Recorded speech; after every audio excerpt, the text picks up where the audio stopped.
പൊന്നാനി നഗരസഭാ പരിധിയിൽ വിദ്യാലയങ്ങൾക്ക് സമീപം പ്രവർത്തിക്കുന്ന ഹോട്ടലുകളിൽ നഗരസഭ ഹെൽത്ത് സ്ക്വാഡിന്റെ നേതൃത്വത്തിൽ പരിശോധന നടത്തി. വൃത്തിഹീനമായ സാഹചര്യത്തിൽ പ്രവർത്തിച്ച ഒരു തട്ടുകട അടച്ചുപൂട്ടി. നഗരസഭാ പരിധിയിലെ വിവിധ ഹോട്ടൽ, റെസ്റ്റോറന്റുകൾ, തട്ടുകടകൾ എന്നിവിടങ്ങളിലാണ് ആരോഗ്യ പരിശോധന നടത്തിയത്.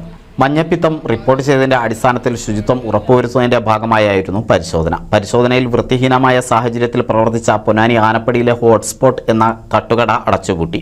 പഴകിയ ഭക്ഷണങ്ങൾ പിടിച്ചെടുത്തതിനോടൊപ്പം വൃത്തിഹീനമായ രീതിയിൽ പ്രവർത്തിക്കുന്ന അടുക്കള, മറ്റു കുറവുകൾ എന്നിവയുള്ള ഹോട്ടലുകൾക്കെതിരെ നടപടികൾ സ്വീകരിച്ചു.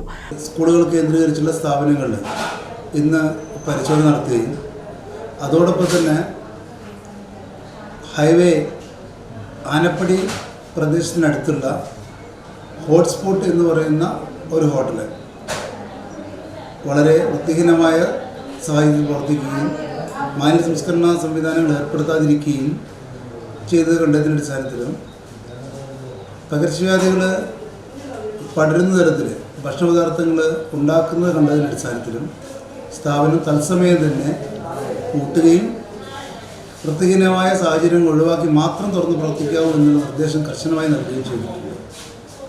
ഇത്തരം പ്രവണതകൾ കാണുന്ന സ്ഥാപനങ്ങൾ മേലിലും അടിയന്തരമായി പ്രവർത്തനം നിർത്തിവെച്ചുകൊണ്ട് അത് ആരോഗ്യപരമായ ചുറ്റുപാടിലേക്ക് മാറുന്ന സാഹചര്യത്തിൽ മാത്രമേ. Ponnani bus stand, Chanthappadi, Chambrottam junction എന്നിവിടങ്ങൾ കേന്ദ്രീകരിച്ചായിരുന്നു പരിശോധന നടന്നത്. പഴയതും കേടായതുമായ ഭക്ഷ്യസാധനങ്ങൾ പിടിച്ചെടുത്ത സ്ഥാപനങ്ങൾക്ക് നിയമാനുസൃത പിഴ ഈടാക്കുന്നുണ്ട്. മറ്റുള്ള സ്ഥാപനങ്ങൾക്ക് ന്യൂനത പരിഹരിക്കുന്നതിനുള്ള നോട്ടീസ് നൽകും. NCV news, Ponnani.